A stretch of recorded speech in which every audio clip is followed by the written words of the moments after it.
All right, welcome to our deep dive into getting ready for uni, especially for those of you who will be studying in English. Yeah, it's a big step. It is a big step. Yeah. And we thought we'd take a deep dive into some expert advice and resources on this topic. Absolutely. So to kick things off, one thing that really stuck out to me was the emphasis on academic vocabulary. Yeah, that's super important. Like they even mentioned this thing called the academic word list, or AWL. Oh, yeah, the AWL. Have you heard of that? I have. It's basically a list of words that you'll see frequently in academic texts across various fields. Okay, so it's not just about you're trying to sound super smart. It actually helps you understand. Exactly. Yeah, it's all about comprehension. You know, for example, you might see the word implication. In everyday conversation, that might mean like a hint or a suggestion. Yeah. But in academic writing, it can refer to the consequences or effects of something. Oh, okay. That is a subtle but very important difference. Absolutely. I can see how not knowing that could like totally change the meaning of what you're reading. Yeah, for sure. And then on top of all that, you have all that university-specific lingo. Oh, yeah, the jargon. You'll get used to it, though. You do, but it's a steep learning curve sometimes. It is. I remember once I missed the deadline because I didn't understand what a submission portal was. Oh, no. And I was picturing some like magical doorway I had to walk through or something. We've all been there. There's so many new terms to learn. And speaking of words that can cause confusion, we have to talk about plagiarism. Yeah, that one's a bit scary. It is a big deal. I know it's really serious, but could you maybe break it down? Like, what is it exactly and why is it so important to avoid? Sure. So plagiarism is basically presenting someone else's work or ideas as your own, whether it's intentional or not. Okay. And it can actually take many forms. Right. From like directly copying and pasting to paraphrasing without proper attribution. So even if I like reword something, I still need to credit the original source. Absolutely. And it's really important to understand the different ways to cite sources correctly. Because universities, they have very strict policies against plagiarism, and the consequences can be serious. Okay, that makes sense. It's all about academic integrity and respecting the work of others. Exactly. Okay, so we've got the lingo down, but how can we make sure we're actually like absorbing all of this information from lectures and readings, especially when it's all in English? Well, the source had some good advice on how to improve those reading and listening skills. Okay. For readings, especially like dense academic journals, think of yourself as a detective. A detective. Yeah. You don't need to read every single word. You're looking for clues, Skimming and scanning are your best friends here. Okay, so skimming and scanning, so like looking for keywords and main ideas rather than getting bogged down in all the tiny details. Exactly. And for listening, practicing with online lectures can be really helpful. That's a good idea. Like TED Talks or Crash Course. Yeah. Anything that exposes you to, the rhythm and vocabulary of academic speech. Yeah, because it's different. It is. I like those channels anyway, so I'm already doing it. Yeah. But is there anything else we can do to, make the most of those lectures? Like if I'm listening to one... Well, taking notes while you're listening can be a game changer. Okay, yeah. I've heard that before. It helps you stay focused, and it can also help you retain that information. Yeah. Plus, when it's time to review, you'll already have a handy summary of the key points. That's true. I always think I'll remember it all, and then a week later, I can't remember a thing. Exactly. It's good to have it written down. Speaking of notes, I'm already feeling kind of overwhelmed thinking about all the note-taking I'll be doing. Oh, yeah. But I know you have some strategies to share, maybe a little later on, right? Absolutely. We'll get into some note-taking techniques that will make your life a lot easier. But before we get too caught up in the academic side of things, there's another important aspect of university life we need to address: the social and cultural scene. Right. Because university is about so much more than just, hitting the books. Totally. It's about the whole experience, making friends, understanding the culture, feeling like you belong. What did our source material have to say about that? It really emphasized the importance of social and cultural adaptation. And one suggestion was joining English conversation groups. Okay. It's a great low-pressure way to boost your confidence and fluency before diving into the academic world. I can see how that would be helpful. I remember feeling so awkward at first. Yeah. Trying to speak English in a university setting. Yeah. It's like my brain would just freeze up. It's natural to feel a bit intimidated, especially, when you're surrounded by people who seem so fluent. Yeah. But remember, everyone starts somewhere. That's true. The key is to practice and embrace those opportunities to interact in English. Practice makes perfect, right? Mm-hmm. What other tips did they have for, like, navigating those social situations? Well, they even suggested practicing common university scenarios, like asking questions in class, for example. A simple phrase like, "Could you clarify what you mean by?" can go a long way. It's polite and respectful, and it shows that you're engaged. I wish I had thought of that. I was always so afraid to ask questions. It can be scary, yeah, but it's worth it. I bet there are also some cultural differences to be aware of, right? Absolutely. Understanding the local culture and university traditions is key. Yep. For example, in some universities, there's something called Freshers Week. Oh, Freshers Week. Yeah, a week of activities and events designed to help new students, get acquainted with the campus and each other. That sounds fun. But I bet there are some, like, less obvious cultural nuances that could maybe trip someone up. Oh, definitely. Even something as simple as how to address your professors can vary widely. Oh, really? Yeah. In American universities, first names are often acceptable. Oh. While in British institutions, they tend to be a bit more formal, using titles like doctor or professor. Oh, wow. Yeah, you don't want to get that wrong. No, it can be awkward. So cultural sensitivity is key. But even with all the cultural knowledge in the world, starting conversations can still be a bit nerve-wracking. It can be, yeah. Any tips for, like, breaking the ice with classmates? Simple icebreakers are your best friend. Something like, "Hi, what classes are you taking this term?" Or, "Do you know where the library is?" Can spark a conversation and help you connect with other students. Those are great. They're simple, straightforward, and they're relevant to the university environment. Exactly. Makes it a little easier. Now, let's talk about getting organized. Okay. I remember my first year being, like, a total whirlwind of assignments, deadlines, and just trying to figure out where everything was. How did the source material, address this, like staying on top of it all? Well, one of the most valuable tips was about creating a visual study schedule. Okay. Like actually mapping out your week based on your class timetable. I'm a very visual person, so seeing everything laid out like that would really help me. Yeah, exactly. It solidifies those commitments and it helps prevent those, last-minute scrambles. And if you're looking for an even more structured approach, consider using a technique like time blocking, like allocating specific time slots for different tasks. Time blocking, I've heard of that. It sounds intense. It can be, yeah, but it's effective. But effective.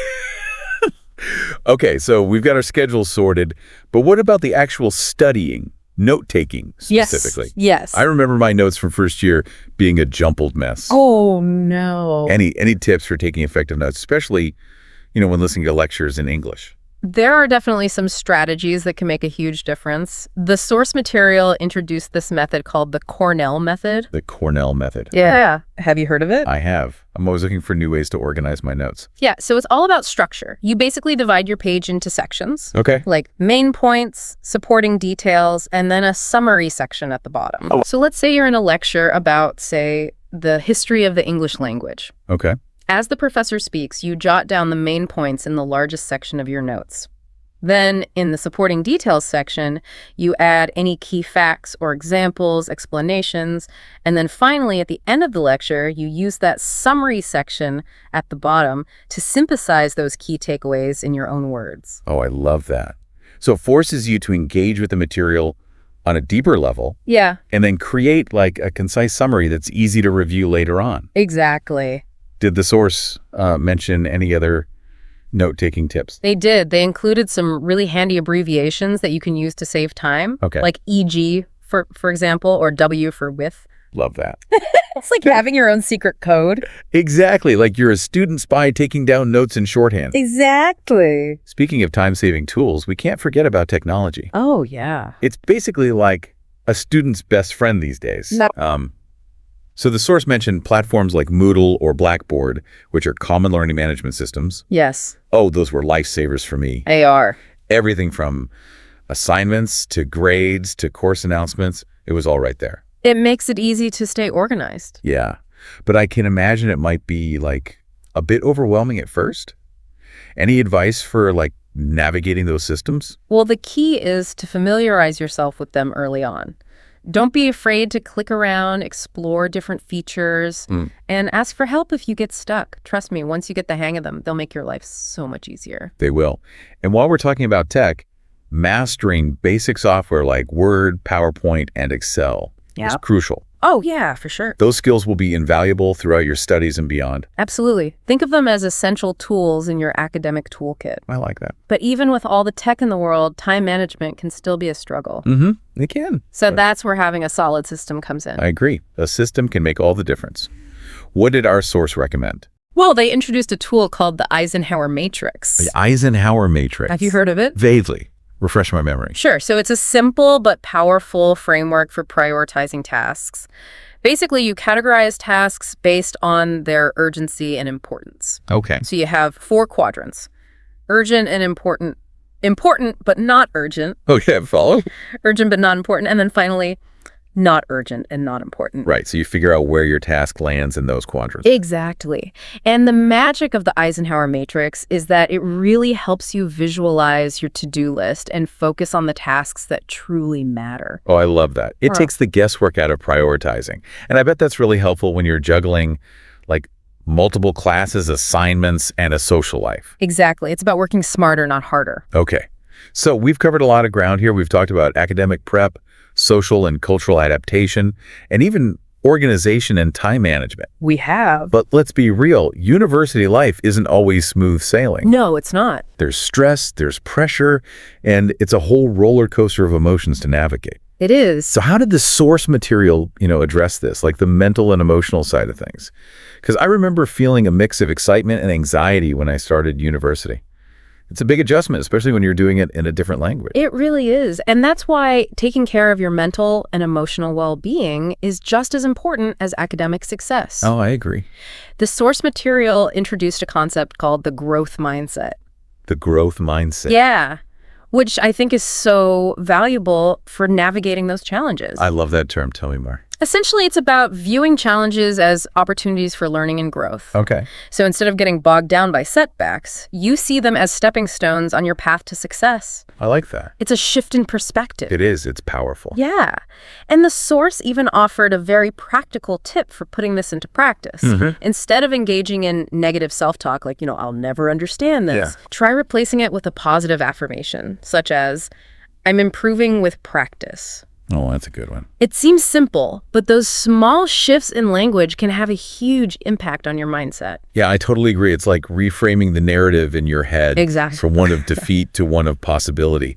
But, let's be honest, a positive mindset can only take you so far. It's true. Taking care of your physical well-being is also essential, right? Absolutely.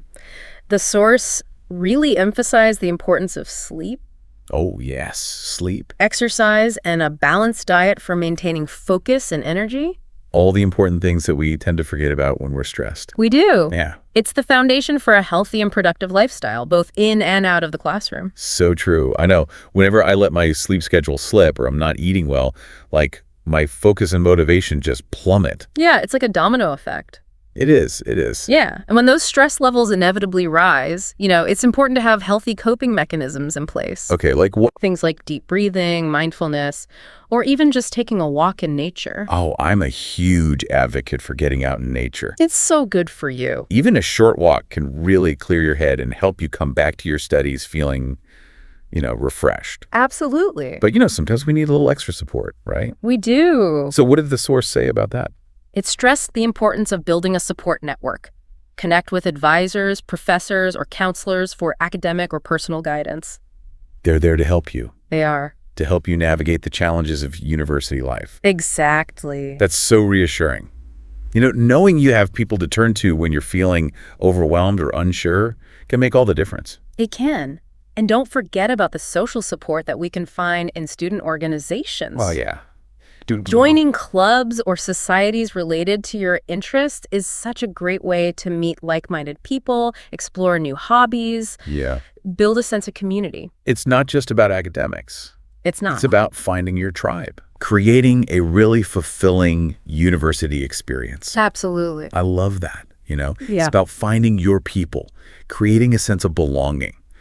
Because, university can feel pretty isolating at times. It can. Especially if you're in a new environment, navigating a different language. Definitely. Having that support system can make all the difference. It really can. And it's not just about getting help when you need it.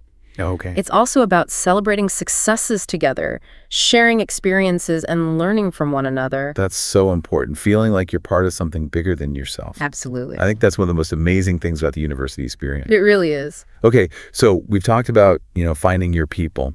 But what about finding your place, specifically on campus? Oh, yeah, good one. I remember getting lost so many times during my first week. I can relate to that. Campuses can feel like labyrinths, especially when you're new to the environment. They can? But that's where those orientation sessions and campus tours come in handy.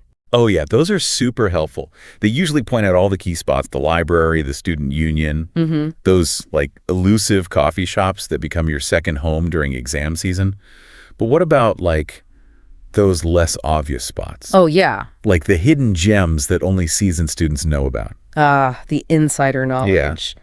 That's where connecting with other students, especially those who have been at the university for a while, can really pay off. Makes sense. They can point you to the best study spots, the most affordable lunch places. Oh, yes. Even those secret shortcuts across campus. Oh, I love those shortcuts. Especially when you're running late for class. Exactly. You got to shave off those minutes. Exactly. But speaking of classes, let's circle back to academics for a moment. Okay. One thing I always struggled with was adapting to different teaching styles. Yeah. Did the source material touch on that at all? It did. It highlighted the importance of understanding the various teaching methods that you might encounter. You might have lectures, seminars, tutorials, lab sessions, each with its own unique format and expectations. Wow, that's a lot to keep track of. It is. How can we prepare for that kind of variety? Well, the key is to be adaptable. Okay. And open to new learning experiences. Yeah. So don't be afraid to ask questions, clarify expectations. Yes. And even experiment with different note-taking techniques to see what works best for each setting. I love that. It's about finding what works for you, embracing the learning process. Absolutely. And speaking of learning, let's talk about those all-important study skills. Yes. Because I remember feeling overwhelmed by the sheer volume of reading and the complexity of the assignments. Well, yeah. Any advice for tackling those, academic hurdles? Well, one tip that really stood out was about active reading. Okay. So it's not just about passively absorbing the information, it's about engaging with the text. Yeah. Highlighting key points, taking notes, and asking yourself questions as you go along. Active reading, that's a game changer. Because I used to just highlight everything, and then it's like, what was the point of that? Exactly. But engaging with the material like that makes so much sense. It does, yeah. It's like having a conversation with the author. It is. Right. And don't underestimate the power of summarizing what you've read in your own words. Okay, yeah, I like that. It helps you solidify that understanding, and it makes it easier to recall that information later on. That's a really good point. It forces you to synthesize the key ideas. Yeah. And make connections between different concepts. Exactly. Did the source mention any strategies for approaching those more complex assignments? Yeah. Like essays or research papers? They did. One tip that really resonated with me was about breaking down large tasks into smaller, more manageable chunks. Oh yeah, bite-sized pieces. I like that. It's less daunting to tackle a series of, mini deadlines than to face one giant looming deadline. I love that. It's like creating a roadmap for yourself, and you're celebrating those small victories along the way. It's like climbing a mountain. Yeah, I like that analogy. You focus on one step at a time, and before you know it, you've reached the summit. Exactly. And speaking of summits, yes, let's not forget about those all-important exams. Exams. I know they can be a major source of stress for students, especially those navigating them in a different language. They are. I remember those pre-exam jitters all too well. Yeah. Any advice for staying calm and collected under pressure? Well, one suggestion was about creating a study plan well in advance. Okay. It allows you to space out your studying, avoid cramming, and just approach the material in a more relaxed and systematic way. It makes so much sense. It's about working smarter, not harder. It is. But even with a solid study plan, I imagine it can be really challenging to retain all that information. Yeah. Especially when it's in a language that's not your native tongue. It's true. So any tips for that? Absolutely. That's where those active learning techniques we were talking about come in handy. Huh? So instead of just passively rereading your notes, try summarizing key concepts out loud, creating flashcards, or even teaching the material to someone else. Teaching it to someone else? That's brilliant. It forces you to really understand it. It does. And to explain it in a clear and concise way. Exactly. I'm definitely going to try that. And also, don't underestimate the power of practice tests. Practice tests, those can be helpful, but also scary. They can be, but the more you practice, the more confident you'll feel on the big day. Practice makes perfect, right? Exactly. But even with all the preparation in the world, there's always, that element of the unknown. There is. Like, what if there are unexpected questions? Yeah. Or, tricky topics that pop up on the exam? It happens. It does. So, any tips for dealing with that? The source emphasized the importance of staying calm and focusing on what you do know. Okay, yeah. Don't let one challenging question throw you off your game. Take a deep breath, move on to questions that you feel confident about, and then you can come back to those trickier ones later. That's such a good point. It's about staying focused and not letting, those nerves get the best of you. Yeah. But what if you completely blank on a question? Oh, we've all been there. Any strategies for those, like moments of panic? One tip that really resonated with me was to just try and trigger your memory by thinking back to your notes, the textbook, or even classroom discussions. Yeah. Sometimes just a small spark can kind of reignite your recall and help you pull that information from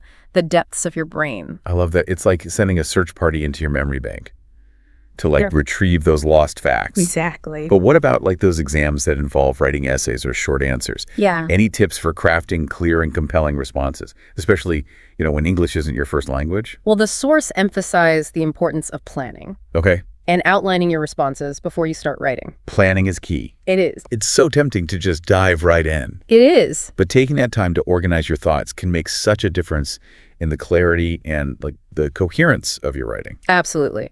And don't be afraid to use those brainstorming techniques we talked about earlier. Right. Jot down key words, create mind maps, or even just free write for a few minutes to kind of get those ideas flowing. Oh, I love free writing. It's a great tool. It's a great way to get past that initial blank page syndrome. Yeah. And just start putting words on paper. Exactly. And once you have a draft, don't forget to revise and edit carefully. Revision is essential. It is. It's so easy to miss errors when you're just focused on getting your ideas down.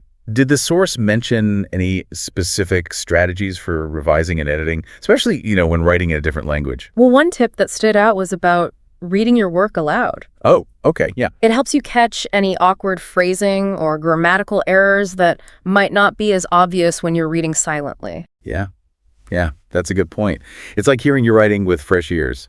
Did they have any other suggestions for, polishing those written responses? They also recommended seeking feedback from others, whether it's a classmate, a tutor, or even a friend who's a native English speaker. Oh, that's so helpful. Sometimes another perspective can really, spot things that we miss. You can. Especially when it comes to grammar and clarity. Exactly. It's all about embracing those opportunities to learn and improve. And remember, even professional writers, they rely on feedback and editing to refine their work. It's a team effort. Okay, so we've talked about academic prep, study skills, and even exam strategies. We have. But let's not forget about the bigger picture. What about finding a balance between academics and everything else that university life has to offer? Yeah. I remember feeling pulled in so many different directions. Yeah. Classes, studying, socializing, extracurricular activities. It's a lot. It's a lot to juggle for sure. And it's something that every student struggles with at some point. So how do we find that sweet spot? Yeah. Between hitting the books and, embracing all those other amazing experiences that university has to offer? Well, the source emphasized the importance of prioritizing and setting boundaries. Okay. It's about figuring out what matters most to you and making conscious choices about how you spend your time. So it's about being intentional with your time and energy. Exactly. Yeah. It's easy to get caught up in that whirlwind of activities and commitments. Yeah, it is. FOMO is real. It is. But taking the time to reflect on your values and goals can help you make choices that align with your priorities. I love that. It's about creating a university experience that's both fulfilling and sustainable. Exactly. But what if you find yourself feeling overwhelmed or burnt out? It happens. Yeah, what then? The source stressed the importance of self-care. Okay. And seeking support when you need it. Yeah. It's okay to take a break, step back, and just recharge your batteries. Sometimes we forget that. We feel like we have to be on all the time. We do. Yeah. So it's really important to give ourselves permission to rest and prioritize our well-being. Absolutely. And remember, you're not alone in this journey. University can be challenging, Yeah, but it's also an incredibly rewarding experience. it really is. It's a time of growth, discovery, and making memories that will last a lifetime. It is. Yeah.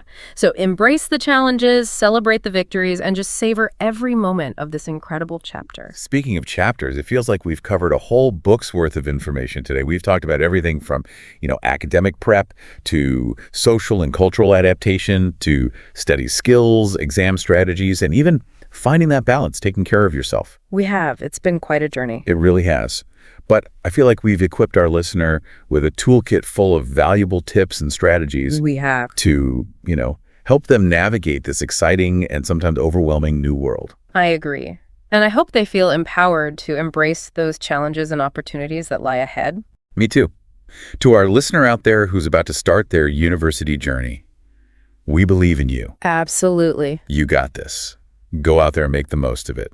And that's a wrap on another deep dive. Until next time, keep exploring, keep questioning, and keep diving deep. See you next time.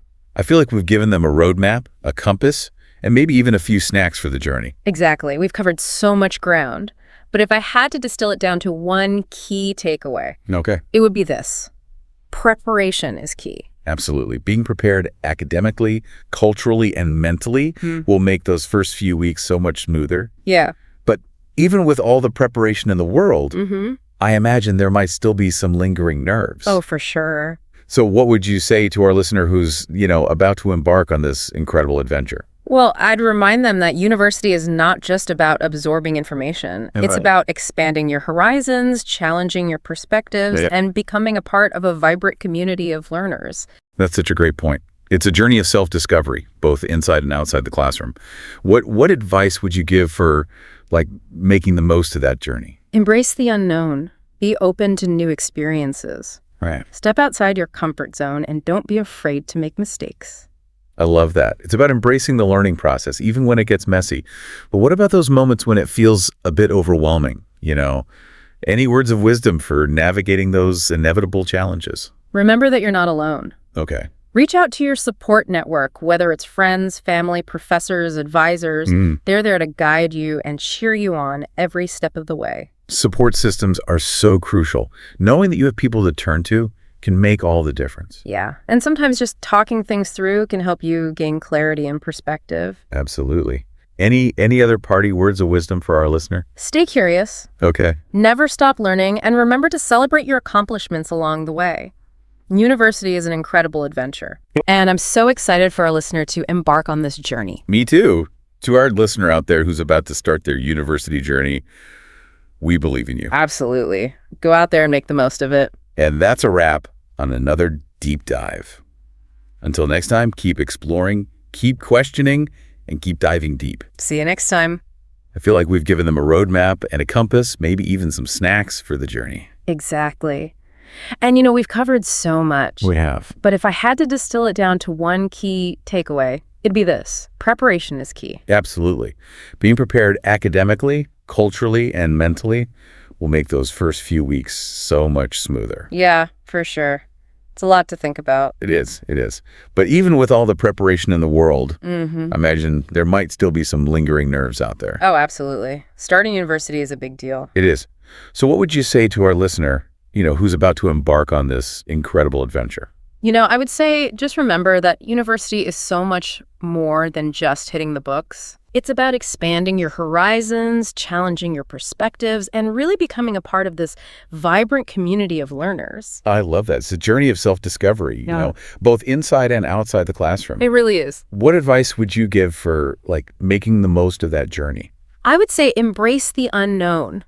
Be open to new experiences, step outside of your comfort zone, and don't be afraid to make mistakes. I love that. It's about embracing the learning process, even when it gets messy. Exactly. And, it will get messy sometime. Oh, it will. What about those moments when it feels a bit overwhelming? Any words of wisdom for navigating those inevitable challenges? I think the most important thing is to remember that you're not alone. Reach out to your support network. Okay. Whether it's friends, family, professors, advisors, they are there to guide you and cheer you on every step of the way. Yeah, those support systems are so crucial. Knowing that you have people to turn to can make all the difference. And sometimes just talking things through can help you gain some clarity and perspective. Any other, parting words of wisdom for our listener? Stay curious, never stop learning, and remember to celebrate your accomplishments along the way. University is an incredible adventure, and I'm so excited for our listeners to embark on this journey. Me too. To our listener out there who's about to start their university journey, we believe in you. You got this. Go out there and make the most of it. And that's a wrap on another deep dive. Until next time, keep exploring, keep questioning, and keep diving deep. See you next time.